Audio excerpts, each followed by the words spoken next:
हाँ तो मेरे प्यारे दोस्तों, कैसे हैं आप सभी। एक लंबे समय के बाद मेरी हेल्थ जो है वो पिछले काफ़ी लंबे समय से ख़राब थी, लगभग 15 दिन से, और पिछले 10 दिन से बहुत ज़्यादा ही ख़राब थी। जहाँ वीडियोस मैंने पिछले एक हफ़्ते से बिल्कुल एक भी नहीं बनाए हैं। कुछ समय पहले तक मैं बनाता रहा, लेकिन जब मेरी हालत ज़्यादा ही ख़राब हो गई तो मैंने वीडियो बनाने बंद कर दिए थे। अब जो है कुछ ठीक हूँ, बढ़िया हूँ, तो फिर से आप लोग शुरू करते हैं। आप लोगों की दुआएं हैं मेरे साथ, तो चलिए करते हैं शुरू। हम लोग फिज़िकल फार्मास्यूटिक्स फर्स्ट की बात चल रही थी। पहली यूनिट ख़त्म कर चुके थे, दूसरी यूनिट शुरू कर रहे हैं, जिसका आज पहला लेक्चर लेके आए हैं। मैंने वहाँ आपको बताया था पीओसी स्टार्ट कर दी है। ऑर्गेनिक जो है आप लोगों की डिमांड के अकॉर्डिंग स्टार्ट हो चुकी है। पहला लेक्चर अपलोड हो चुका है। अगर नहीं देखा है आप लोगों ने तो प्लीज़ देख लीजिएगा। और माइक्रो की भी एक यूनिट ख़त्म हो गई थी। फिज़िकल की पूरी यूनिट मैंने लगभग ख़त्म करा दी थी। एक आध कोई टॉपिक अगर बचा हो तो बताइएगा। मेरे हिसाब से मेरा जो सिलेबस है उसके हिसाब से पूरा ख़त्म हो चुका है। हालांकि कुछ लोगों के कमेंट्स आए हुए थे जो जीटीयू से हैं, उन लोगों ने बोला है कि एक आध कोई टॉपिक है जो अलग है। तो अगर वो लोग मुझे सिलेबस भेज देते हैं जैसे कि, तो मैं उसको देखूंगा। अगर हो सकेगा तो लेक्चर बनाऊंगा, वरना आपको नोट्स प्रोवाइड करा दूंगा, तो आप वहाँ से कंटिन्यू कर लेंगे। वैसे जितने भी इम्पोर्टेंट टॉपिक्स हैं वो मैंने आपको यहाँ करा दिए हैं। तो अब शुरू करते हैं। आज जो सेकंड यूनिट है वो पूरी थ्योरी है, स्टेट ऑफ मैटर। तो जितना आपने बचपन में स्टेट ऑफ मैटर के बारे में पढ़ा है लगभग उसी को रिवाइज़ करना है एक बार, और कुछ नहीं, ठीक है। मीन्स जैसे पीओसी में कर रहे हैं हम लोग अभी, पिछले सेमेस्टर्स में भी जो आपने किया हुआ है बस वही यहाँ करेंगे हम लोग, ठीक है। रिवाइज़ करेंगे और कुछ नहीं, थोड़ा सा ज़्यादा पढ़ेंगे।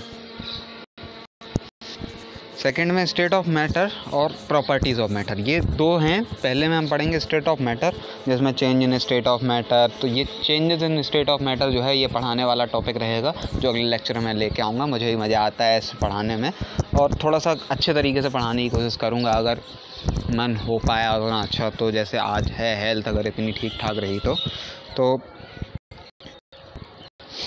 ये इंट्रोडक्शन हमारा। Physical science including chemistry and physics and is usually thought of as the study of the nature and properties of matter and energy in non living system.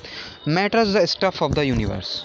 कुछ भी जो स्थान घेरती हैं, अगर हिंदी में मैं बात करूं, जो स्थान घेरती हैं और जिनका अपना एक वॉल्यूम होता है, जिनका अपना एक मास होता है, वो कहलाता है मैटर। यही आगे लिखा होगा, the atoms, molecules and ions that make up all physical substance. Matter is anything that has a mass and takes up space. मैंने बताया आपको there are 5 known phase, 5 phases हैं। 3 तो आप पढ़ते ही आ रहे हैं, सॉलिड, लिक्विड, गैस। यहाँ प्लाज्मा और बोस-आइंस्टीन कंडेंसेट्स और ऐड करेंगे। The main difference in the structure of each state is in the densities of the particle। Her state में केवल डेंसिटीज़ का फ़र्क रहता है पार्टिकल की, और कुछ नहीं रहता, ठीक है। मींस सॉलिड में पास पास रहेंगे, इकट्ठे रहेंगे, जुड़े हुए होंगे। लिक्विड में दूर हो जाएंगे, गैस में और बिल्कुल दूर हो जाएंगे, बॉन्ड्स ख़त्म हो जाएंगे। फिर इसके बाद जो है प्लाज्मा में आयनिक फॉर्म में आ जाएंगे, आयनिक बॉन्ड बनेंगे। फिर उसके बाद बोस-आइंस्टीन कंडेंसेट्स में कंडेंसेट के फॉर्म में रहेंगे। बस यही है, मतलब हैं वही हैं जो भी पार्टिकल्स हैं, लेकिन बस उसके बॉन्ड्स पे, उसके डेंसिटीज़ के बेस पे हम लोगों का चेंज हो जाती है फेजेस, ठीक है। The main difference adding energy to matter cause a physical change. और जैसे जैसे हम लोग हीट को, एनर्जी को उसमें देते जाते हैं, वैसे वैसे फिजिकली चेंज हो जाते हैं। जैसे आपको पता है कि हम लोग क्या करते हैं, लिक्विड को अगर हीट देंगे तो स्टीम बन जाएगा, वेपर बन जाएगा। अगर हम लोग सॉलिड को हीट देंगे तो वो लिक्विड बन जाएगा, ठीक है। तो इस तरह से क्या है, these changes in state of matter and their inherent properties are studied and are applied in various areas of pharmacy. तो ये सब भी आपको फार्मेसी में पढ़ना होता है।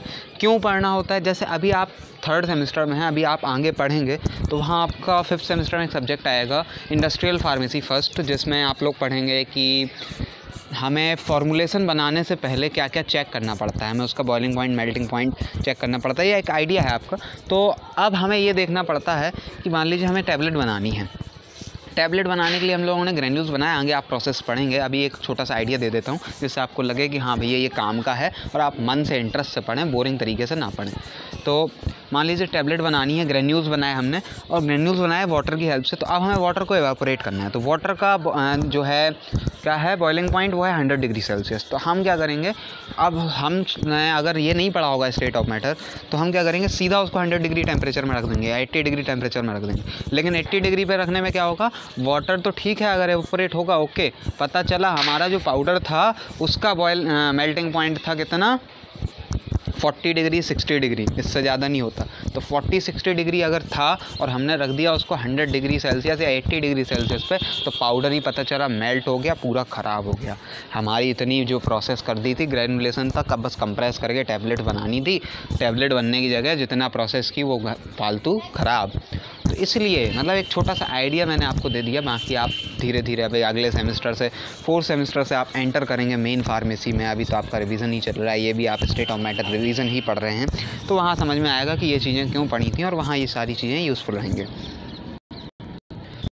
कुछ ऑब्जेक्टिव्स यहाँ भी दिए हुए हैं। Understand characteristics of state of matter, the different physical properties of each state of matter, study application of state of matter in synthesis of drugs, कैसे ड्रग्स बनाते टाइम क्या यूज़ होगा, एनालिसिस में, डिज़ाइनिंग में, डेवलपमेंट में, मैंने आपको development का थोड़ा सा बताया, apply physical properties in various field of pharmacy such as raw material testing, तो कुछ रॉ मटेरियल टेस्टिंग्स भी होती हैं, formulation characterization and stability studies, इस सब में हम लोग इसका यूज़ करते हैं। ठीक है, अब बेसिकली स्टेट ऑफ मैटर क्या है, matter is a substance which occupies space and possesses rest mass specially as direct from energy. Matters can be classify various ways like physical, chemical, general. तो physical chemical यहाँ लिखे हुए हैं, physically solid, liquid, gas, plasma, chemically pure substance और mixture. ठीक है, ये लिख लीजिएगा आप। ये एक डायग्राम बनाया हुआ है मैंने, यहाँ सॉलिड में आप देख रहे हैं स्ट्रॉन्ग बॉन्ड है, हीट देंगे तो ये बॉन्ड थोड़ा सा टूटेगा, थोड़ा सा दूर जाएगा, वीक बॉन्ड में चेंज होगा, दैट इज़ लिक्विड फेज। फिर ये और ज़्यादा हम अगर हीट इसको दे देते हैं तो ये गैसियस फॉर्म में हो जाता है, आपको पता है, तो वो हो जाएगा, इसमें क्या होगा बॉन्ड ख़त्म हो जाएंगे बिल्कुल और ज़्यादा दूर दूर, तो गैस। फिर प्लाज्मा, प्लाज्मा में आयनिक तरीके से बन जाती हैं चीज़ें, बस ये सारी चीज़ें आपको समझ में आनी चाहिए। अब आयंस जो हैं वो कैसे ऐड रहते हैं ये आपको पता होना चाहिए कि आयंस जो हैं उनमें डिफरेंट जो अलग अलग चार्ज वाले आयंस होते हैं वो उनके बीच में क्या काम करता है, रिपल्सन काम करता है, अट्रैक्शन फोर्स काम करता है, अट्रैक्शन। तो वो क्या होगा, प्लस माइनस एक दूसरे से जुड़े रहेंगे, माइनस प्लस एक दूसरे से जुड़े रहेंगे।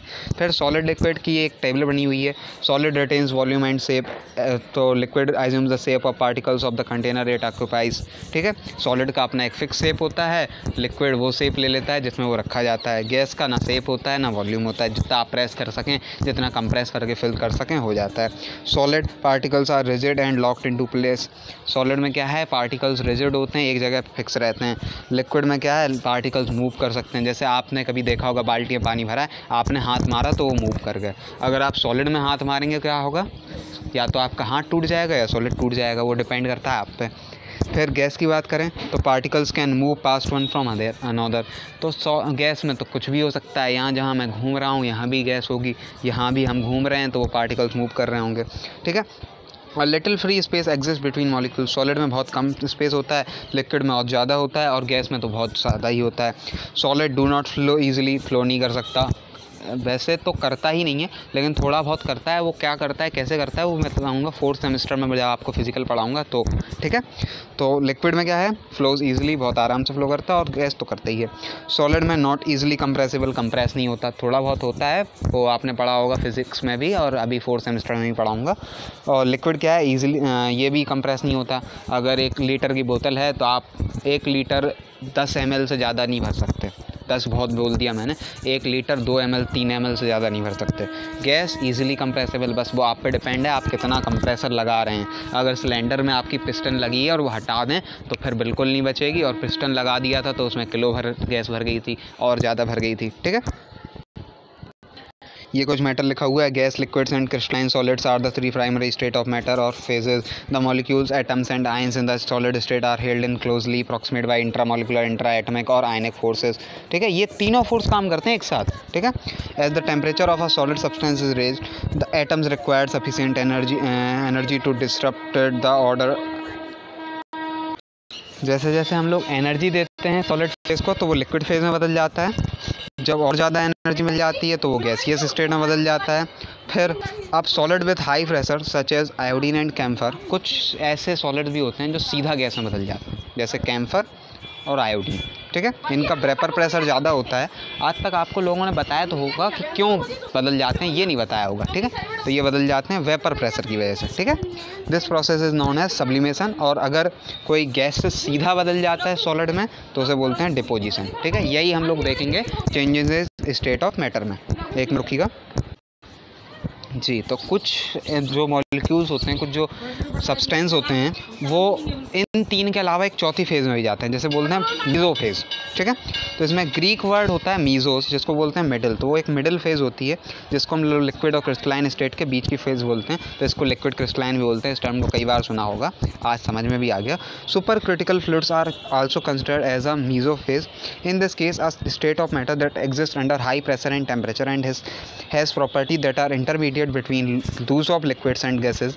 Supercritical fluids will also be discussed later because of their increased utilization in pharmaceutical agent processing, ठीक है। सुपरक्रिटिकल लिक्विड्स भी यूज़ होते हैं। अब इन सबको हम लोग डिस्कस करेंगे आगे। According to modern days scientist, जो आज के दिन की अगर बात करें तो 12 स्टेट ऑफ मैटर आ चुकी हैं। पढ़ाई भले ही 3, 4, 5 जाती हैं, लेकिन टोटल 12 हैं। ये लिखी हुई हैं, आप लिख लीजिएगा। इनके बारे में जिन जिन को डिस्कस आपके सिलेबस के अकॉर्डिंग करना होगा वो हम लोग नेक्स्ट अपना आगे जैसे जैसे पार्ट्स, जैसे जैसे लेक्चर्स आते जाएंगे आपको मिलती जाएंगी चीज़ें। At last, thank you for watching this video. Subscribe please, comment me for any query. My number is 9140403649. Like this video if you like it, share it with your friends and motivate me. Comment me for my effort. Thank you.